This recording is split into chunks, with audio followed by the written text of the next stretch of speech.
ஈரோடு மாவட்டம் சிவகிரி காவல் நிலைய எல்லைக்குட்பட்ட பகுதியில் கடந்த 2 நாட்களுக்கு முன்பு பணம் கொள்ளையடிக்கப்பட்ட நிலையில் விளக்கேத்தி பையங்காட்டு பகுதியில் உள்ள வணிக வளாகத்தில் உரக்கடை மற்றும் பூஜா ஸ்டோர் ஷட்டரை உடைத்து பணம் கொள்ளையடிக்கப்பட்டுள்ளது. விவரங்களை தருகிறார் செய்தியாளர் மாணிக்கம். வணக்கம், விவரங்களை சொல்லலாம். வணக்கம். ஈரோடு மாவட்டம் சிவகிரி காவல் எல்லைக்குட்பட்ட பகுதியில் 3 தினங்களில் 2 இடங்களில் அடுத்தடுத்து கொள்ளை சம்பவங்கள் நடந்துள்ளன. 2 நாட்களுக்கு முன்னர் சிவகிரி காவல் எல்லைக்குட்பட்ட மோலபாளையம் 4 ரோடு என்ற இடத்தில் உள்ள ராயல் அவென்யூ குடியிருப்பில் வசித்து வந்த ஹோட்டல் உரிமையாளர் மூர்த்தி என்பவரது வீட்டிற்குள் புகுந்த கொள்ளையர்கள் வீட்டில் யாரும் இல்லாத போது அங்கிருந்து 70,000 பணம் மற்றும் 5 பவுனை கொள்ளையடித்து சென்றிருந்த நிலையில்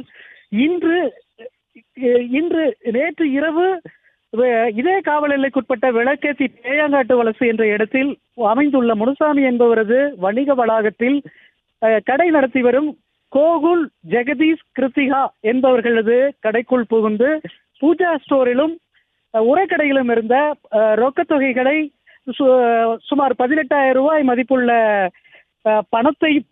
பணத்தையும் அங்கிருந்த பூஜை பொருட்களையும் பிளே ஸ்டோர் மற்றும் ஆப் ஸ்டோரில் இருந்து பாலிமர் செயலியை QR கோடு மூலம் பதிவிறக்கம் செய்யுங்கள். செய்திகளை உடனுக்குடன் பெறுங்கள்.